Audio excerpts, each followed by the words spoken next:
سڵاتان لەبێت بەڕێزان هەواڵەکانی ساعت 12تان پێشکەشەکەم. بافڵ جەلات تاڵەبانی لە دەباشان پێشوازی کرد لە ماورێزیۆ گەرانگانتی باڵێزی ئیتالیا لە عێراق و مێکێڵی کامیرۆتا کۆنسوڵی گشتی ئیتالیا لە هەرێمی کوردستان. لە دیدارێکدا شاڵاو کۆسترات ڕەسوول ئاسۆمامەند کارگەری مەکتەبی سیاسی ئامادەی بوون بیرۆڕا ئاڵگۆڕ کرا لەسەر پرسە سیاسی ئابووری و ئەمنیەکان و هەمانگی نێوان هێزەکانی پێشمەرگە و هێزەکانی هاوپەیمانان بە تایبەت لەگەڵ هێزەکانی ئیتالیا بۆ ڕوبەڕووبوونەوەی پاشماوەکانی داعش و بەردەوامیدان بەڕاهێنان و مەشق پێکردنی هێزەکانی پێشمەرگە جەختی لێکرایەوە.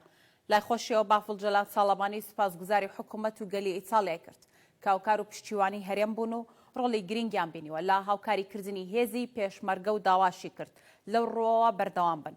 هەر لا دیدارەکەدا بافڵ جەلات تاڵەبانی جەختی لا پێویستیەک ریزی کورد لە چارەسەرکردنی کێشەکانی هەرێم عێراق کردەوە و ڕوونی کردەوە. هەر ڕێککەوتنێک لە دەروی ئیرادە ویستی لانە سیاسیە کوردیەکان بە زیان دەشکێتەوە بۆ کورد. بۆ یەکێتی هەموو هەوڵێک دەدات بۆ یەکخستنەوەی ماڵی کورد و لەو ڕۆژەوە بێهیوان نەبووین.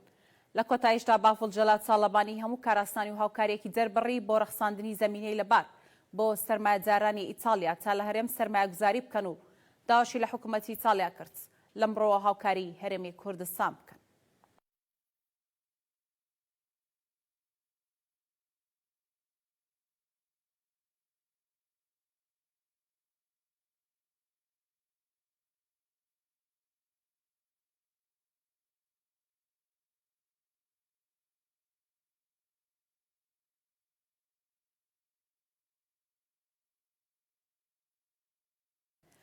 نووسینگەی ڕۆژناوانی بافڵ جەلات تاڵەبانی لەبارەی پاڵپشتی دارایی بۆ خوێندکارانی زانکۆ پەیمانگەکان ڕوونکردنەوەیەکی بڵاو کردەوە. لە ڕوونکردنەوەکەدا هاتووە وەکو هەمولایەک ئاگادارن لە سەرەتای دروستبوونی ناڕەزایەتەکانی خوێندکارانەوە بەڕێز بافڵ جەلات تاڵەبانی هەرزوو هات بەدەنگ داواکاری ڕەوای خوێندکاران و بەڵێنی چارەسەرکردنی کێشە و کەموکوڕەکانی بەشە ناوخۆیەکان و زانکۆکانیدا. لە پێشووداوە بەڵێنانە بوون بە کردار و هەمووان بە چاوی خۆیان بێجیاوازی کردارەکانیان بینی. لەبارەی پاڵپشتی دارایی حکوومەت بۆ خوێندکاران بافڵ جەلات تاڵەبانی بەڵێنیدا لە ڕێی تیمی یەکێتی لە حکوومەت فشار دروست بکات تاوەکو خوێندکاران ئەو مافی خۆیان وەربگرن و پاشان حکوومەت بڕیاری پاڵپشتی دارایی خوێندکارانیدا. بەڵام بەهۆی دواکەوتن و جێبەجێنەکردنی ئەم بڕیارە چاوەکو ئێستا کە بۆتەوەی ناڕەزایی لەناو خوێندکاراندا بافڵ جەلات تاڵەبانی لەسەر ئەم پرسە لە پەیوەندی بەردەوامدایە و هەموو هەوڵێکی خستۆتە گەڕ بۆ چارەسەرکردن و بەڵێن بە خوێندکارانی ئازیزیش دەدات کە لە ماوەی 3 ڕۆژی داهاتوودا ئەم کێشەیە چارەسەر بکرێت و ئەبێت بەبێ هیچ ئاستەنگێک پاڵپشتی خوێندکاران خەرج بکرێت لە پێناو وەرگرتنی مافی خوێندکاران و ڕانەگرتنی خوێندن لە زانکۆکاندا. لە ڕوونکردنەوەکەدا جەخت لەوەش کراوەتەوە ئەگەر چاوکۆم چەند ڕۆژام گرفتە چارەسەر نەکرات بافڵ جەلات تاڵەبانی خۆی پشتیوانی لە خوێندکاران دەکات بۆ دەربڕینی ناڕەزایەتیەکانیان بە شێوەیەکی مەدەنی.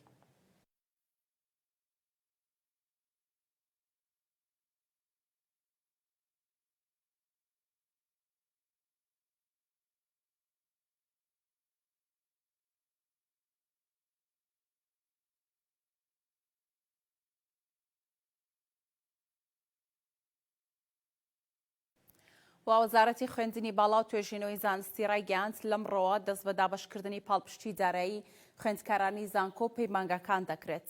عەباس ئەکرەم وتەبێژی وەزارەتی خوێندنی باڵا و توێژینەوەی زانستی ڕایگەیاند سەرجەم ڕێکارەکانی دابەشکردنی پاڵپشتی دارایی خوێندکاران تەواوکراون و لیستی ناوی خوێندکارانی ژاڕاستی بانکەکان کراوە بۆ ئەوەی دەست بە دابەشکردنی پارەکە بکرێت.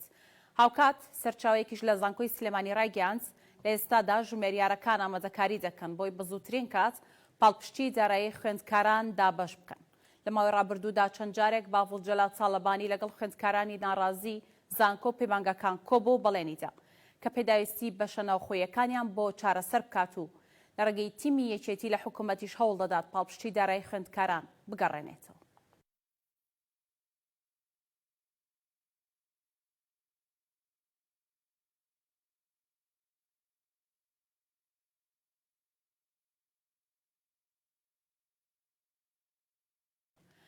بەهۆی تویتێکی مقتەدا سەدر بەهای دۆلار لە بازارەکاندا ناجێگیری بەخۆیەوە بینی کە ڕایگەیاندبوو پێویستە لە مۆل ئاسایشی ئابووری سزای و کەسانە بدات نرخی کەلوپەل و شتومەکەکان بەهۆی بەهای دۆلارەوە بەرز دەکەنەوە بە تایبەتی ئەو کەلوپەلانەی پێداویستی ڕۆژانەی هاوڵاتیانن.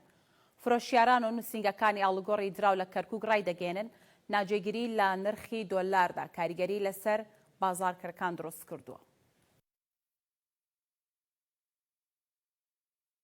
تویتێکی موقتەدا سەدر دەربارەی دابەزینی بەهای دۆلار بەرامبەر دیناری عێراقی گۆڕانکاری گەورەی لە بازاڕی دۆلاردا دروست کردووە. دابەزینی بەهای دۆلار لە ئێستادا بازرگانانی تووشی دڵەڕاوچێ کردووە. ئەمەش کاریگەری زۆری لەسەر بازار دروست کردووە. ئێستا ئەمان چاوەڕوانی ئەوەن ئەم دۆخە ناجێگیرە بە کۆتا بێت تاوەکو بەرچاوڕوونیان هەبێت لە کارەکەیاندا. تاسیرەکە سە بە زۆری کەسی ئێستا بە تەمە چکڕین بێت ئێستا بیرم کرد لە وەرەکە دابەزێت سە بازارەکەش ڕاوەستێت بەخۆم پێدەم فەتری ڕاوەستێن بازارە بەسی هات چاوەڕێکرد بە بەشکە وەرەکەدا زیاد دابەزێت تر نازانیان بازار چۆنا ئەگە وەرەکەش دابەزێت ئیتر حرەکەی بازار چاکە زولێتەوە بازارە چاکترێ بێ و کاتە ئەی چۆن برام هەوڵاتی زەرمەندە بێ خۆیان قابل حکومەت هیچ بەچی ناکەوێت هەر بۆ پیاو فەقیرەکەی برام پیاو فەقیر تیەکەوێت ناوتوان هیچ بسەنیت بەرزەبێ هەر ناوتان بسەنێت سە دەنگێکی دابەزێت چاوەڕێکە بزان کەی دابەزێت کە دابەزێت زیاتر دابەزێت چاوەڕێکی یاسای وەرەقی هەیە بە تەمەسە بیفرۆشە لەسەکە بیفرۆشم احتمال دا وەرەقە زیاد دابەزێت قەنجاسکە لەم بینە نایم عالمەسە چاش ماو لەم بینە هەندێک لەوانەی ئاڵوگۆڕی دراو دەکەن بارودۆخەکە بە کاتی دەزانن و ئاشکرای دەکەن بەهای دۆلار وەک خۆی دەمێنێتەوە ئەوەی ڕوودەدات بە گەمەیەکی سیاسی دەزانن لە ئێستای عێراقی پڕ لە کێشمەکێشمی لایەنەکان.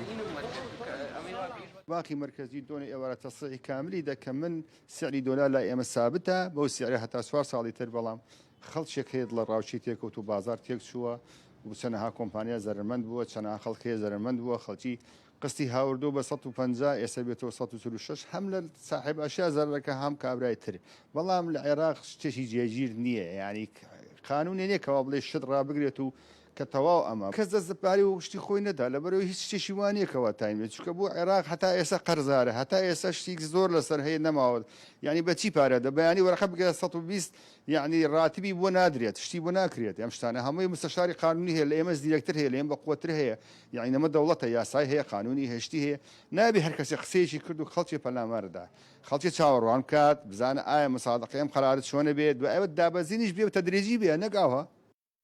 زیاتر لە ساڵێکە بانکی ناوەندی عێراق بەهۆی کورتهێنانی بودجەی گشتی بەهای دۆلاری بە ڕێژەیەکی بەرچاو بەرز کردوێتەوە ئەمەش وای کرد سستی بکەوێتە نێوجم و جۆڵە بازرگانیەکان لە وڵات.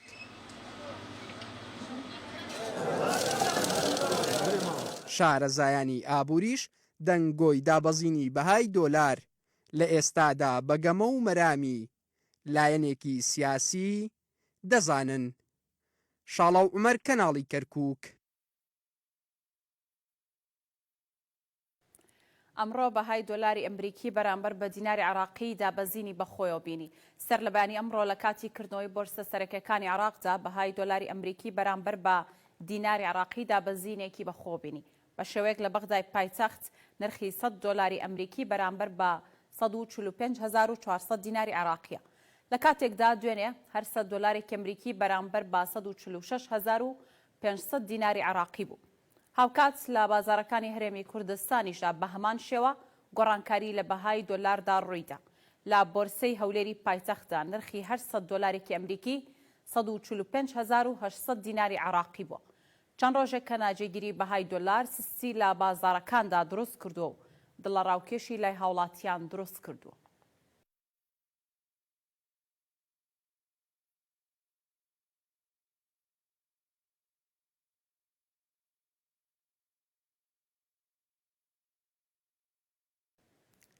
زیاتر لە 3 میلیارد دینار تەرخان کراوە بۆ نۆژەنکردنەوەی شەقامی پشتیانەی کەرکووک کە بە ڕێگایەکی سەرەکی دادەنرێت و چەند پارێزگایەکیش بەیەکەوە دەبەستێتەوە. لە ئێستاشدا بەهۆی سستی لا بەڕێوەچوونی کارەکانی گرفتی زۆری بۆ شۆفێران دروست کردووە بۆیە داواکارن پەلە بکرێت لە تەواوکردنی ڕێگەکە. شەقامی پشتێنەی کەرکووک ڕێگەیەکی سەرەکیە و بەهۆی نۆژەنکردنەوە و تەواو نەبوونی کارەکانی لە یەک ساید ئۆتۆمبیلەکان بە دوو ئاراستا هاتوچۆ دەکەن.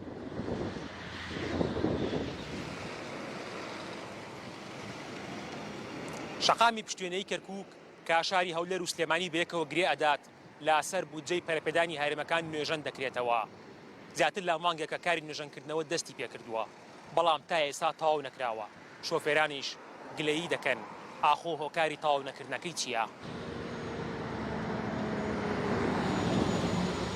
بخوا ئەوە باوەڕم پێ بکەوە دووەم سێم عاجزان لەو فلکەی ڕوویدا هەر لەو فلکات ئەستان مشایکە شوێنەکانی جامی سیارەکان لێکوانە حادسێ ڕوودایە نازانم عین بۆ ئیژ ناکەن هاتە مشاو چۆلەوانی کەسە بە خۆتان بە تەسویرکەن باشە ئەگەر هەر مقاولێک ئیشێ بکە ئەگەر هەر مقاولێکیشکە بۆ مدەی 15 ڕۆژ تەواو دەبێت باشە ئەوە نزیکەی 2 مانگە یعنی 2 مانگە معقولە شتێکی وا بکرد. ئەم جادە ڕێگای هەولێر و سلێمانیە زۆر خەتەرە بەڕاستی داوا لە حکومەت دەکەین ئەم جادەیە چاپ بکە بەڕاستی بۆ شۆفێران زۆر ئاسێکی گەوری دروست کردووە لەبەرەوەی حادسەی وا گەورە ڕوو ئەدا لێرە بڵێ بە داوا لە حکومەت دەکەن بە زووتریکە ئەو جادەیە چاپ بکاتووی بۆی ئەم یەکسایدە نەمینە شۆفێران بە ئیسراحەت ڕێی خۆیان بکەن. زیاتر لە 3 ملیار دینار تەرخان کراوە وا بڕیارە بە 3 قۆناغ تەواو بکرێت بە ڕێگەیەکی سەرەکی دادەنرێت و چەند پارێزگایەک بەیەکەوە دەبەستێتەوە.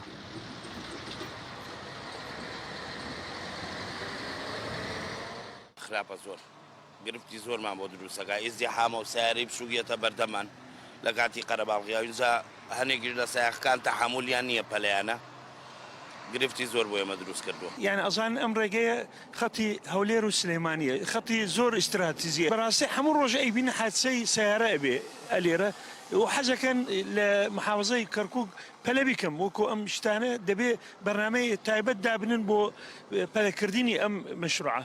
بتوانێتەوە گرفتە دەبێت بە زووترین کات چاک بکرێتەوە داوا لە شارەوانیەکەین کە زوو چاکی کا بۆمان هیوامان وایە بتوانن ئەم جادایە تەواو بکەن بە زووترین کات چونکە ناکرێت ئەم بەم شێوەیە بێ ئەم زەرەر بە سیارەکانیانەکەوێ ناشارزایی بوونیان لە ڕێگاوبان و کە خراپی ڕێگاوبانەکەوان لێ کات تووشی زەرەرمەند بن. لایەنی پەیوەندیدار کە شارەوانی کەرکووکە ئاگداریەکی بڵاو کردێتەوە تێیدا هاتووە داوا لە هاوڵاتیان دەکات ڕەچاوی بارودۆخەکە بکەن و هاوکاریان بن تا ئەو کاتی پرۆژەکان تەواو دەبن. تەنها ئەم ڕێگەیە نییە کە تا ئێستا تەواو نەکراوە لە پارێزگای کەرکووک بەڵکو چەند پرۆژەیەکی دیکەش تا ئێستا کۆتایی بە کارەکانی نەهاتووە. لایەنی پەیوەندیدار هۆکارەکانی بۆ بارودۆخی دارایی و چەند گرفتێکی تر دەگەڕێنێتەوە. دیار تاڵێب کەناڵی کەرکووک. سندوقی دەستپێشخەری کۆمەڵایەتی 3000 سەبەتەی خۆراک بەسەر خەڵکی ئاوارە و کەم دەرامەتی کەرکووکدا بەش دەکات کە لەلایەن بانکی ناوەندی عێراق و رابطەی بانکە ئەهلیەکانەوە سەرپەرشتی دەکرێت. بڕیاریشە کۆمەک و هاوکاریەکان بە 2 قۆناغدا بەش بکرێت. هەوڵاتیانیش ئەم دەستپێشخەریانە بە گرنگ دەزانن. ئامادەکاری دەکرێت بۆ دابەشکردنی هاوکاریەکان لە کەرکووک.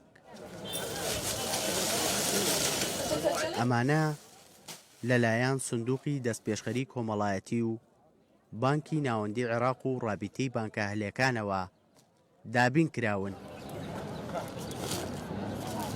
سندوقی دەستپێشخەری کۆمەڵایەتی زیاتر لە 3000 سەبەتەی خۆراکی ئامادە کردووە. هاوکاریەکانیش بە 2 قۆناغ بەسەر هاوڵاتیانی ئاوارە و کەم دەرامەت دابەش دەکرێن. لە قۆناغی دووەمیشدا هەندێکیان بەسەر دانیشتوانی قەزا و ناحیەکانی دەوروبەری کەرکووک دابەش دەکرێن. ئەوڕۆ ئێمە سندوقی تەمکین بەخۆی دروستکردیە بە بانقی مرکزی لەگەر بانقی عێراقی ئەهلیە لەگەر شریکی سێرەفە.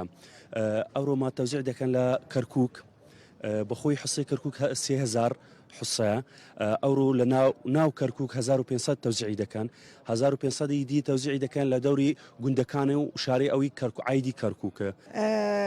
کەرکووکیش خۆتە زانی ئاوارەی زۆر لێیە هیچ شارەکان تر هاتوونەتە ئێرە ئیتر بەڕاستی جێگەی ئەوەیە ینی یارمەتی پێشکەشکرێ لەم شارە.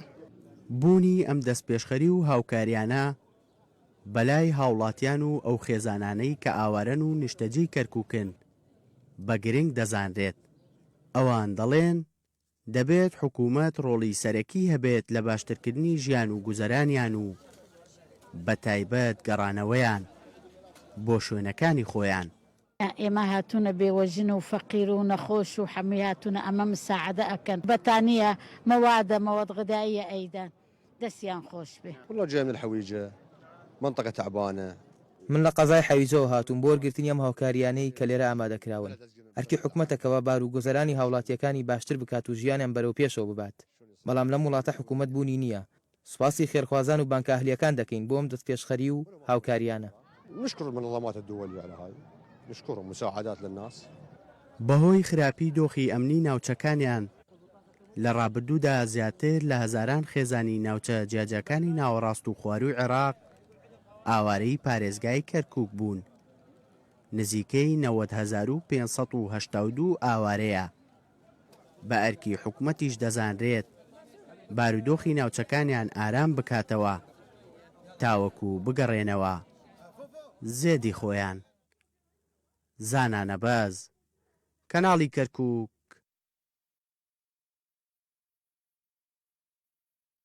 تیپی هونەرە میلیەکانی کەرکووک ئامادەکاری دەکەن بۆ بەشداریکردن لە دوو فێستیڤاڵی ناوخۆی و نێودەوڵەتی.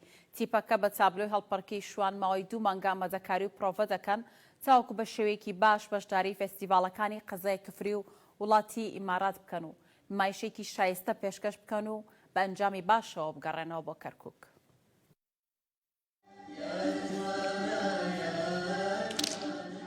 تیپی هونەرە ملیەکانی کەرکووکە پرۆڤ و ئامادەکاری دەکەن بۆ بەشداریکردن لە فستیڤاڵی دیداری هونەری و ئاشتی لە قەزای کفری. دوای نمایشەکان لە کفری بڕیارە ڕوو لە ئیمارات بکەن بۆ بەشداریکردن لە فستیڤاڵێکی نێودەوڵەتی.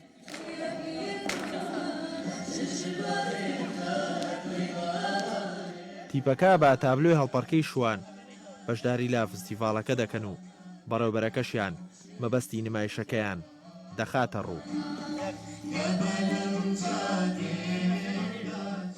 پێمان باش ڕوو تابلۆی شوان لە مێژەوە لە بیرۆکەی خۆمە تابلۆی شوان پێم باش وی کەمە تابلۆیە لەبەر ئەوەی شوان پیشەیەکە پیشەرێکی مێژووی و پیشەیەکی هونەریە پیشەیەکشە باو باپیرمان کەم کەسیانی لەم جیلە باو باپیرمان شوانێتی نەکردە بۆیە حەزم کرد بۆ ئەم جیلە تازەی ڕوونی کەمەوە کە شوان و پیشەی شوان چۆن بوو کار و ئیشیان چۆن بوو لە ڕێگایەوە ئێمە توانیمان کچیش بین ناو تابلۆکەوە لە ڕێگای کاتی لادەکان پیشەی شوان با بڵێ خۆشەویستی و ئاشقایەتی هەل لەو ڕێگایەوە بۆ ئاوکانی و شوانێتی ئۆشتانە پرۆڤاکین لە سنتەری ڕۆشنبیری کەرکووک و سبەی ئەڕۆین بۆ فستیڤاڵی شاری کفری کە ئیشەڵا سەرکەوتووە بین و نمایشێکی جوان ئەکەین سەری شاری کەرکووک بەرزەکەینەوە هەموو کەرکووکیەکان دڵیان پێمان خۆشە بێ.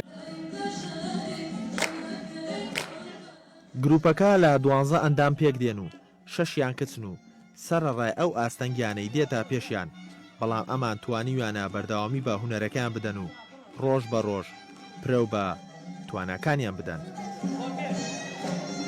نمونە هەنێ جار کەستوکاری خۆمان دایک و باوک و کۆمەڵەشتێ ئاستەنگن لە بەردەمان بە خۆشحاڵیەوە من دوای تقریبان 7 ساڵ بۆ 8 ساڵ دابڕان کە من ئیشی شانۆی مەکرد توانیم دووبارە لەگەڵم گروپەیە دەست بکەمەوە بەکاری هونەری و ئەو ڕێچکەیە بگرم کە خۆم حەزم لەیەتی. تیپی هونەرە ملیەکانی کەرکووک جیاواز لەوانی دیکە لە 4 نەتەوە پێک هاتوون و تاوەکو ئێستا چەندین کاری هونەریان نمایش کردووە و دیارترینیان تابلۆی هونەری پێکەوە ژیانە کە باس لە ئاشتی نێوان نەتەوەکانی شاری کەرکووک دەکات. سەرمەد سەباح کەناڵی کەرکووک. راپۆرتێکی نێودەوڵەتی ئاشکرای دەکات ڕێژەی هەژاری لەناو منداڵانی عێراقدا بۆ لە 40 بەرز بووەتەوە. ڕێکخراوی نێودەوڵەتی وۆرد ڤیژن بۆ پاراستنی منداڵان لە راپۆرتێکدا بڵاوی کردوتەوە. کۆرۆنا و خراپی دۆخی ئابووری وایان کردووە ڕێژەی هەژاری لە نێو منداڵانی عێراقدا بۆ لە 40 بەرز بێتەوە. ئەمە شوای کردووە بێبەش بن لە خوێندن و هاوکۆیە گردبوونەوەی ناڕەزایەتیان ئەنجامدا و داوای موچە دواکەوتوەکانیان کرد. کارمەندانی کۆمپانیەکە ڕاشیانگەیان زیاتر لە 20 ئۆتۆمبیل لە شاری هەولێرەوە هاتوونەتە شاری کوێ و دەیانەوێت لە بری ئەوان کار بکەن. ئەمە لە کاتێکدایە کۆمپانیەکە موچەی کارمەندەکانی نەداوە و دەیانەوێت لە بری ئەوان ستافێکی نوێ دەست بەکار بن. دووپاتیشیان کردەوە ئەوان لە ناڕەزایەتیەکانیان بەردەوام دەبن تاوەکو ماف و شایستەدارایەکانیان وەردەگرنەوە و ناهێڵن ئەو کۆمپانیای تازە هاتووەتە شارەکە کار بکات. گربوونەوەکەی مە سەبارەت بەوەیە کە ئێمە کارمەندانی پاپە گروپ چەند حەقمان معاشمان لاکن کۆمپانیای ماوە ئێستا شەریکەیەکی نوێ هاتووە بە حساب شەریکەیەکی نوێ هاتووە لە باتی مە ئیشێ بکە پارەی چەند مانگ من ئەمن وەک خۆم 2 مانگ و 3 مانگ و 15 ڕۆژە هەشە تێشیدایە 10 مانگ 12 مانگ هەیەتیدا ئێستای 2020 وەرنەگرتیە بیان ئەمە هات لە بەیش حق خۆمان بدەن ئیش خۆمان دەکەین ڕانەوەستێنە تا ئێستا بەس ئەگە حقمان دەنێ بەس زۆر شێپیان بەس زۆر ستافی نوێ بێ ئیشێ بکاتن بەراساب هاتێ بەناوی هاوکاری بەس هاوکاری نیەوە هاتێ یانی بەبێمێت ئیش خۆی بکە و ئەمە پەراویز خرین ئەمەش ئەوشتوان قوبور ناکەین هەڵوێستێکی زۆر جوانیان هەبوو خزمەتی شارەکەیان کرد بەبێ هیچ مقابلەکی کە مقابلەکانیشان مەسەن ئەوڕە لە حەقی خۆیان بدرێن نەقل لە حەقی خۆی نەمنادایتێ ئەمە کەم تەرخەم بووی کۆمپانیاش کەم تەرخەم بووە و حکوومەتیش کەم تەرخەم بووە هیچ کەسێک نەهاتوێ ئێستا لێدوانێکی لە بۆ کارمەندەکانی من بدا بەڵێ حەقتان لەکەم منە ئەو کۆمپانیا هاتوێ ئیش دەکە حەقتان دەدەینێ. ساڵۆنی لاپەڕەنەوەی ناوەندی هەولێری مەکتەبی ڕاگەیاندنی یەکێتی نیشتیمانی کوردستان بە ئامادەبوونی نووسەران و ڕۆژنامەنووسان میوانداری دکتۆر شوان ئادەم سەرنووسەری گۆڤاری دەرگاوانی کرد. میواندارێکە بە مەبەستی بڵاوکردنەوەی یەکەمی ژمارەی گۆڤارەکە و ناساندن و قسەکردن بوو لەسەر گۆڤارەکە کە تایبەتە بە پەروەردەی میدیایی.